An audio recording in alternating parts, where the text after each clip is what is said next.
अस्सलामुअलैकुम नाज़रीन, आप देख रहे हैं सलाम न्यूज़ और मैं हूं आपका मेज़बान अली अमजद चौधरी। इस वक्त मैं मौजूद हूं ज़िला मुजफ्फरगढ़ के अहम तरीन इलाका रंगपुर में। ज़िला मुजफ्फरगढ़ में आज 5 नवंबर को पाकिस्तान मुस्लिम लीग नून का वर्कर्स कन्वेंशन मुनक्किद होने जा रहा है। वर्कर कन्वेंशन में मुजफ्फरगढ़ से मुख्तलिफ काफ़िले आज शिरकत करेंगे मुजफ्फरगढ़ स्टेडियम में, और रंगपुर से एक बड़ा काफ़िला यहाँ सरदार अजहर खान चांडिया, यहाँ से जो रुकने सूबाई असम्बली हैं उनके साहबजादे सरदार अमजद खान चांडिया की क़यादत में यहाँ से काफ़िला जा रहा है। सरदार अमजद खान चांडिया यहाँ मौजूद है, उसके साथ यहाँ के साबिक चेयरमैन यूनियन काउंसिल सरदार शजर मुनीर खेड़ा साहब जो हैं वो मौजूद है। राना उस्मानुल इस्लाम साहब जो हैं यहाँ की अहम तरीन शख्सियत है वो यहाँ मौजूद हैं। यहाँ हज़ारों कारकुन हैं जो आज इस काफ़िले के साथ मुजफ्फरगढ़ की तरफ जाएंगे। सबसे पहले मैं सरदार शजर मुनीर खेड़ा साहब की तरफ आऊँगा। शजर मुनीर साहब, ये वो मौसम है कि जहाँ कटाई का मौसम है, देहाती इलाका है, लोग बहुत ज़्यादा मसरूफ़ होते हैं। कौन सा ऐसा जादू है कि इतने हज़ारों लोग आपने रंगपुर से आज इकट्ठे कर लिए?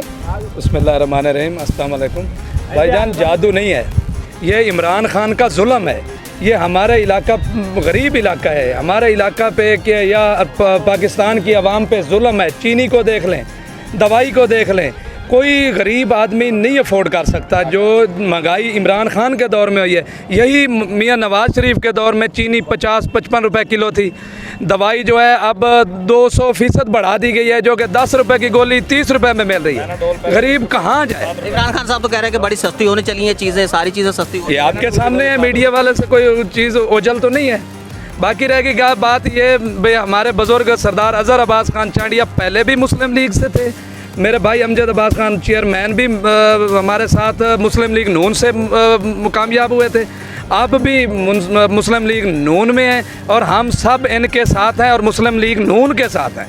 और बात इस तरह है भाई, जो अफवाहें गर्दिश कर रही हैं वज़ीर आला साहब से, वज़ीर आला से हमारे बुजुर्ग अजहर अब्बास खान चांडिया साहब का ज़ाती ताल्लुक़ है, वो हमारे हमसाए हैं। ये कोटद्दू और तौसा और मुजफ्फरगढ़ में कोई फ़र्क नहीं है, हमारे डिवीज़न के हैं। जो अगर उनके साथ मुलाकात हो गई है तो कोई उन्होंने जुर्म नहीं कर लिया। इलाके के लिए गए हैं, दरख्वास्त गुजारी है, चलो वो कुछ दे देते, मगर उन्होंने कुछ नहीं दिया। तो उसके ज़ाती ताल्लुक़ के बिना पर गए, ना कि वो मुस्लिम लीग छोड़ कर गए। वो मुस्लिम लीगी हैं, पुराने मुस्लिम लीगी हैं, हम भी उनके साथ मुस्लिम लीगी हैं। और उनके साथ ही सरदार अजहर अब्बास खान चांडिया और हमाद नवाज़ के साथ हम मुस्लिम लीग नून के हैं और नून ही में रहेंगे, चाहे इक़्तिदार आए या ना आए। इक़्तिदार आए या ना आए, लेकिन नून लीग पर कोई समझौता नहीं हो सकता। शजर मुनीर खेड़ा साहब की आपने दुबंग गुफ्तगू सुनी। इस वक्त रंगपुर की अहम तरीन शख्सियत राना उस्मान इस्लाम साहब मौजूद है।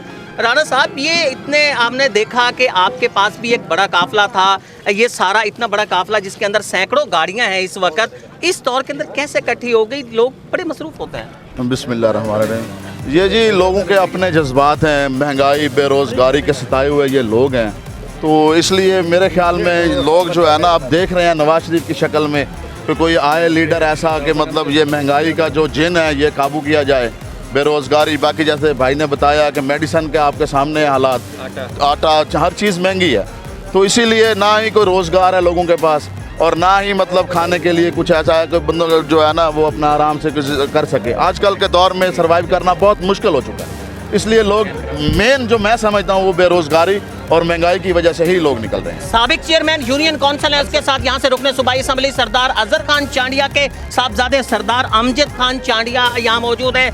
आप अगर मुस्लिम लीग नून से फिल वक्त आप वर्कर कन्वेंशन में ना जाते, आप इतना बड़ा जलूस लेके वहाँ ना जाते, थोड़ी सी दूरी कर लेते, तो तरक्याती काम कुछ ज़्यादा ना मिल जाते आपको? अस्सलाम वालेकुम सर, हम गए थे उनके पास सिर्फ ज़ाती ताल्लुक़ के बिना पर, क्योंकि वो हमारी बिरादरी हैं। हमने कहा था हमारे इलाके में बहुत ज़्यादा सड़कें टूट का शिकार हैं, हस्पताल नहीं है, मेहरबानी करें हमें कुछ दें जो हम इलाके में दें। और वो हमें बताते रहे कि यार आपको फ़ंड देते हैं, आपका टेंडर लग रहा है 10 करोड़ का, 14 करोड़ का, लेकिन अभी तक कुछ नहीं हुआ। तो तवक्को करते हैं सरदार उस्मान बुज़दार साहब से कि आपकी बिरादरी अज़म का ही ख्याल कर लिया जाए, आपके तरक्याती फ़ंड जो है वो बहाल हो जाए? सर कोशिश की थी, लेकिन अब मेरे ख्याल में हम उनके पास नहीं जाएंगे, क्योंकि ये पार्टी वायलेशन बनता है और हम पार्टी को कभी नाराज़ नहीं करेंगे। हमें कुछ मिले या ना मिले, हम अपनी पार्टी को नाराज़ करके उनके पास नहीं जाएंगे। तो बंद गुफ्तगू सामने आ गई सरदार अजहर खान चांडिया साहब के साहबजादे सरदार अमजद खान की। उनका ये कहना था उन्हें तरक्याती फंड मिले ना मिले, यहाँ डेवलपमेंट हो फिलहाल ना हो, लेकिन वो लोटे नहीं बनेंगे, वो कभी भी पार्टी रूल्स की वायलेशन नहीं करेंगे, वो पाकिस्तान मुस्लिम लीग नून का हिस्सा थे और उसी के अंदर रहेंगे।